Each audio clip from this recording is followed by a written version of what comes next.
we are nearing the end in the schedule, I'm actually curious if maybe one of the speakers would like to have a closing comment on if the audience would have to take away at least one thing from tonight. What do you think the most important thing would be? I would actually be interested to hear answer to this question from every one of you. So let's start with Anders in that case. Go on order as we see him on screen.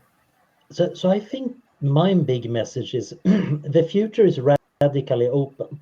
It's kind of getting defined by our ideas that are fundamentally unpredictable.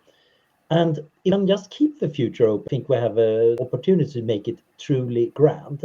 So I think that's kind of guiding principle one should be trying to apply.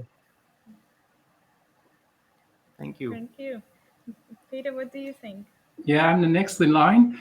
Well, I was thinking I want to just give kudos to the organization and also mainly to the fellow speakers, because I think one of the most important things is that we have these technologies, this scientific progress, and at the same time that such remarkable scientists are also willing to share their time and energy to also enlighten us as myself as just a layperson on their discoveries. I made a lot of notes, so I think science communication is a big part of our transhuman future. So I think you all done a great job. Yeah, thank you. Yoeri, it's your turn. Yeah, so also I fully agree with Peter. Very nice that you organized this. I think this is also one of the take-home messages I guess I have, that there's a lot of things people can do by themselves, but if we really want to go forward, I think it's important to have these types of forums and to talk with each other, being from widely different fields and research fields. I talked about multidisciplinarity being important. You can never be an expert on everything, and if we have these discussions, but also on ethics and the implications on the future and the technology in the future, I think that's very important, and together we can move forward. So yeah, thanks for that. Yeah, thank you. All right, Kevin. Yeah, similarly, this has been beautifully run. So thank you for the opportunity in putting this together. And I suppose my parting thoughts would focus pretty heavily on this question of thinking as far ahead as we can, because it's all too easy to be shaped by the day-to-day or even just year-to-year incentives. I mean, for those of us in labs, what can we publish? Okay, what promising things do we need to write in order to get the grant money, in order to pay the salaries, so that when we can do some work, and then we have to report on it, so that then we can get more money.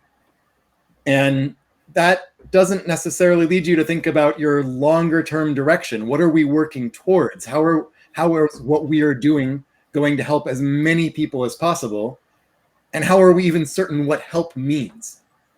So advancing technology needs to somehow be coupled to cultivating wisdom and inviting others with very different perspectives, very different ways of thinking about the world, ways of perceiving the world, with extraordinarily different value systems. I think some of the most profound things I've learned in the last few years were speaking with the Maori of Aotearoa, because they have a profoundly different worldview and just sense of how things are connected than most folk in Massachusetts, especially those around MIT. So exposure to different modes of thought, I think, can help us better understand where we might go. And so for those of us who hope for a flourishing future of expansion in our ways of mind, as well as the length of our lives, I think there is no better way than to combine our thoughts in fora such as this one. Yeah. So thank you. So, to summarize, as far as I understand, I can make a reference back to Anders' thought during his presentation. So you should think about the seat belt before you develop in the car, kind of, right? But yeah, okay, thank you. And then finally, what would you say to the take-home message? Well, I think there's a great desire to improve things, But we need to have understanding so that we can achieve what we want. I think that sort of resonates with the themes that many people have mentioned, whether it's thinking about the future or. But I do sometimes where there's a tension between understanding and getting stuff done. An analogy that I often make is, suppose it's the year 1600 and you want to land on the moon. All the money on Earth won't get you anywhere near the moon because we don't understand gravity, we don't understand calculus. And so suppose you were in charge of funding science in the year 1600. Would you have funded Newton to study F equals ma and gravity, or Leibniz to study calculus, or Newton and Leibniz, depending on which camp you're in? Anyway, math joke. But the point I'm trying to make is, if you really wanted to land on the moon in the year 1600, you would have wanted to go after a lot of deep understandings that would have maybe been counterintuitive. And if you didn't go down that path, all the money on Earth would have resulted in people tying kites to chairs, and they would have all died. So I do think that there's this, need to understand, and we want to translate, and maybe the way to reconcile them is by building tools to accelerate our understanding so that we can translate. Yeah, thank you.